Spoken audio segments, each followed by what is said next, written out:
This incredible story happened to a huntsman from Russia named Eugen who claimed to have met an Amur tiger face to face. Sit back and be transported to the deep taiga forest where these really amazing animals live. Eugen was born and raised in these forests. As a boy, he heard incredible stories from his parents and grandparents about encounters with tigers, but these stories were more like fairy tales for kids. So Eugen grew up knowing that tigers lived in those forests, but he never saw one in person. Eugen married Maria and got a job as a gamekeeper. They had a daughter whom they loved dearly. When she grew up, she got married and moved to the city. The elderly people were left to live alone, and then Eugen's wife got very ill, and she passed away, never knowing that they would soon have a grandson. The death of his beloved wife was so painful for the man, but realized he had to press on for the sake of his grandson, Ivan. Unfortunately, he was unable to see his daughter and grandson as often as he'd like. Eugen was unable to leave his farm in order to visit them, and she was unable to travel the long distance to visit him due to her job. They only saw each other every couple of years, and Eugen greatly looked forward to these visits. When Ivan was 12 years old, he was extremely interested in everything that his grandfather did. He especially loved when, at the end of the day, before going to bed, his grandfather told him various stories from his youth. One evening, the boy asked his father if he had ever seen an Amur tiger, and Eugen replied that he had not seen a tiger. However, at the boy's noticeable disappointment, he clarified that he had met a tigress.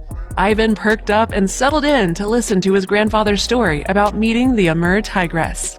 Eugen began. It was 20 years ago. Your grandmother and I had chickens, geese, ducks, pigs, and cows. There was no time to be bored at all. All day long I took care of them, and your grandmother, my beloved Maria, took care of the garden and the house. The winter was coming to an end. The snow had already melted and buds started appearing on the trees. All of nature was waking up from hibernation. The ground was dry enough in some places that I set out to plant potatoes. After I had been digging for some time, I took a short break to catch my breath. It was then that I noticed some movement in the bushes. When I looked in that direction, it almost looked like some sort of striped animal. However, I thought that I was just imagining things, so I continued on with my work. But then the bushes began to stir again, and I felt eyes on me. A chill ran down my spine, and with growing fear, I turned my head and saw a huge tigress just a few steps away. As an experienced hunter, I realized that I would not have time to escape from her, as she could catch me in just 3 strides. I stood frozen in fear, not knowing what to do next. I noticed that she was wounded, but I wasn't sure what from. After looking me over, she turned and disappeared into the bushes. I intended to run, but my legs did not obey. In the next moment, the tigress reappeared with a cub in her mouth. The tigress took a step towards me and laid the tiger cub on the grass, pushing him with her nose in my direction. Then she disappeared into the thicket of the forest. I stood there for several minutes, afraid to move. I did not know if the tigress had gone or was hiding in the bushes looking at me. But one thing I understood for sure, she clearly brought her baby to me. There was no doubt. She wanted me to take care of him, since she was injured and could not take care of him on her own.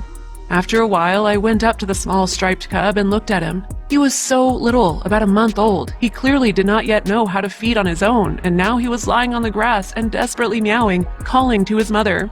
That's when I realized that she would not return. I picked him up and carried him home.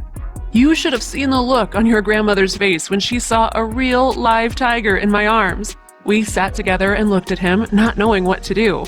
After some discussion, we decided we should feed him until he was ready to go back into his native forest. Your grandmother fed him with a bottle for the first month, and then he graduated to raw meat during the second month. Fortunately, I was a skilled hunter, so we always had fresh meat in the house. The tiger cub grew very quickly, but he acted just like a domestic cat. He got along well with our other animals and did not show any aggression. 9 months passed. During this time, the cub grew to 115 pounds. It was getting harder and harder to keep him hidden, and we were afraid word would get out that we had an Amur tiger in our home. Their fur was very valuable on the market, so it was important that his presence remain a secret for the sake of his safety. Therefore, no matter how hard it was for us as we had grown attached to him, we knew that we had to release him back into the forest. When I led him into the forest, the cub seemed to understand what was happening. I was worried that he would just follow me back home, but instinct took over and he disappeared into the thicket of the forest after looking back at me one last time. I stood for a long time, a little sad, but mostly happy that he was now in his native home.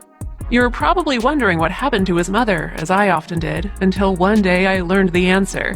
As you know, rumors spread very quickly in small villages, and the news reached us that poachers were hunting Amur tigers in the forest. They managed to shoot a tigress with 2 cubs. They caught one cub, but the mother grabbed the other cub and ran away. It was this cub that was brought to me to take care of, since she was no longer able to. The poachers said that a furious tigress attacked their camp that night, destroying everything in revenge for her cub whom they so mercilessly stole from her. Nobody saw the tigress again. It is not known whether she was able to escape and survive, or if she died in the forest. But the poachers were arrested and tried to the fullest extent of the law.